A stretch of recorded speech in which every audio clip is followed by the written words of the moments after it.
So this is just one specific example of a couple of scientists trying to do some good thing in terms of scientific research. So here is the image of a coast of the Atlantic. Researchers check on a temperature sensor installed near Fire Coral in the on the island of Santiago in the Cape Verde archipelago, which is in central tropical, maybe more eastern tropical Atlantic. This is called Shore Patrol from Science, the journal Science. Researchers are ringing the Atlantic with hundreds of sensors in a bid to track how ocean warming is affecting coastal ecosystems. I had written an article a few years ago as a book chapter on sustainable coastal management or observations needed for sustainable coastal management for India. So I'm recording this also mostly to pitch it as something that India can do, other developing nations can do, and of course rich countries also need this. One wrong move and the sea-battered granite boulders lining the North Beach here can break an ankle. But this summer, marine biologist Fernando Lima hopped among the algae-covered rocks like a child playing hopscotch. Algae cover is important because that makes it really, really slippery. So when you're hiking and so on, if you're not careful, you can really take a tumble, and I know it from personal experience. Lucky that I haven't broken anything yet. He eventually settled next to a suitcase-size boulder that held what he sought, an electronic sensor just 3 centimeters wide and shaped like a hockey puck, that he and his research team had embedded in the rock the year before. Lima, who works with the Biopolis Association and the Research Center in Biodiversity and Genetic Resources at the University of Porto, Portugal, I suspect. Cape Verde is part of Portugal. Check on it. And this is aimed to download data from the sensor. First, he had to pry off an interloper, a limpet, a coin-sized hat-shaped snail that normally clings tenaciously to tidal zone rocks but had taken up residence on the grey epoxy seal protecting the sensor. Limpet evicted, Lima took out an iPhone and began to download data, including hourly temperature measurements recorded over the past year. Anything you put in the water becomes what is called a fish aggregating device. Well, essentially biology begins to grow on it. It's used as a substrate on which things attach themselves, and barnacles or snail in this case and other things begin to come to feed on them, and that's why they're called FADs or fish aggregating devices. Network could provide the seminal data for how climate change is affecting intertidal species, says biologist Gray Williams of the University of Hong Kong.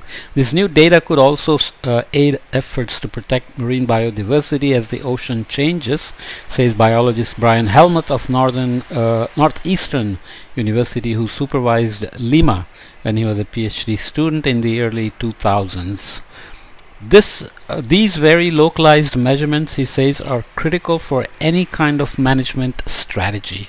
So here are some graphics giving a little bit more information, but more importantly it's showing you how nicely this whole thing is instrumented, including the islands. Of course these dots are massive. If you put a real size on this map you wouldn't be able to see anything. So it's not that large if you actually count the length of the coastline here and the number of instruments, but nonetheless nearly 1800 sensors now monitor temperature at about 160 locations along more than 21,000 kilometers of Atlantic coastline. So that's not a large, they're still far apart. But the main point is at that scale, satellites and other buoys don't do the job, so you have to go and put in situ monitors at that scale. The coupled temperature and biodiversity observation network, which is still expanding, is helping scientists understand how climate change and other factors are influencing the thermal environments of marine organisms in the highly dynamic intertidal zone where tides keep coming and going. A closer look here. So if you zoom into Portugal and Spain, here you have the Spanish coastline and the Portuguese coastline down into Spain and northern Africa. Which country is this? Morocco? You can check on that. Viana do Castelo and Angeiras and Portugal. That's my attempt to pronounce these words. A closer look. One of the highest densities of sensors is found along the Atlantic coast of Portugal and Spain. Researchers have been collecting data for nearly 15 years. That's a nice long time series. These are made to last. Current sensors record temperature every 30 minutes and are designed to survive the intertidal zones, crashing surf and swirling currents. So there is an epoxy seal that secures the sensor in place, as we just talked about. There is a logger, so new models can store data for 1 year and remain charged for up to 5 years. Technology. There's a mounting hole made, so a roughly 25mm bore allows secure placement of the sensors so they don't just get washed away. Looking at data, a variable environment. Obviously, intertidal zones have a very high variability. At a site in Portugal, the sensors reveal that intertidal temperatures vary greatly, even in locations just meters apart. So the scale of variability is also very small. Locations exposed to the sun at low tide can be much warmer, as seen in the orange bar, than less exposed nearby locations in blue bars. You can see how smooth this curve is in black and blue. So sorry, the black is the estimated water temperature.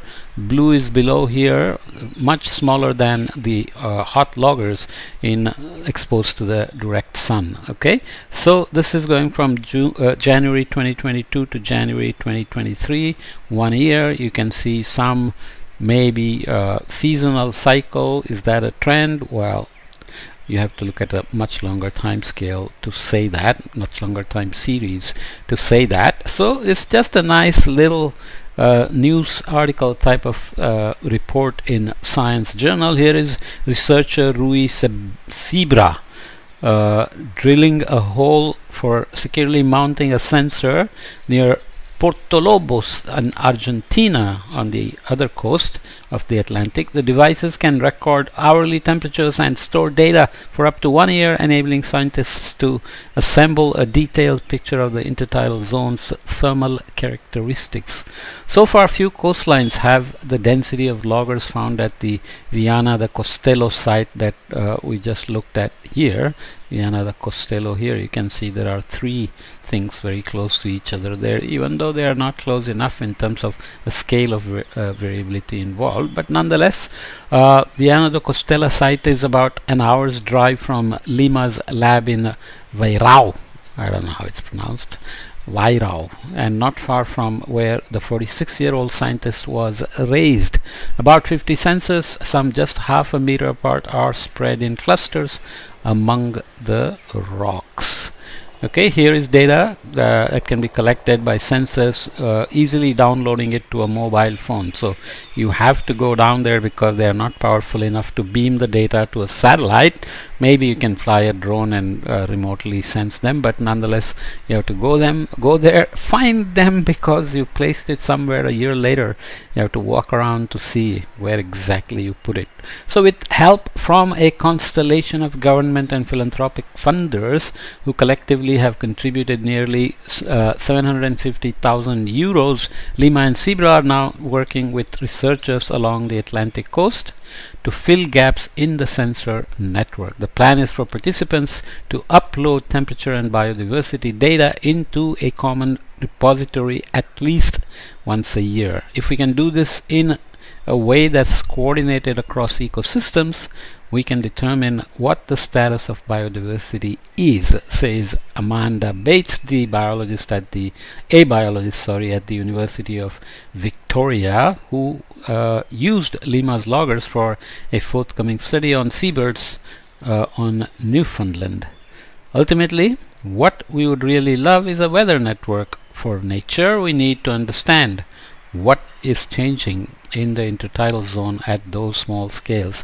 As they expand the network, Lima and Zebra are also hoping to elevate the careers of researchers in Atlantic countries with fewer resources, particularly those in the global south.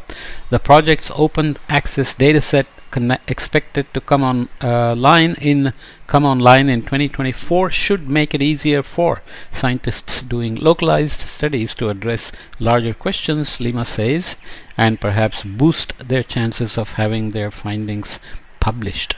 This paper came out in November 2023, but I'm recording now in August 2024 because I save a lot of papers that are of interest, and I slowly keep plowing through them and making them into podcasts if they're really interesting after I read them. So sometimes it takes me months and months to get to them. This year, Lima and Zebra embarked on a transatlantic logger blitz covering as much coastline as possible. They replaced old sensors, installed new ones, and met with potential collaborators. Lima made his way up the eastern coast of the United States and Canada as Zebra as Zebra focused on the stretches of South America, Iceland, and Scandinavia. Next stop, islands in the southern Atlantic in March 2024. We can go and see if that happened. You can do that. We are focused, Lima says, on getting this done. So I hope my podcast will be watched by some nice ocean-going oceanographers or coastal oceanographers in India, and they will go ahead and replicate this at least for the Indian coastlines, which is over 7,200 kilometers long. Lots of sensitivities in neighboring countries, so obviously you will need to work carefully, but India can do this anyways because India does depend a lot on coastal resources and wants to develop a big blue economy and so on. Okay, so I'll leave this here. We'll see you in the next topic then.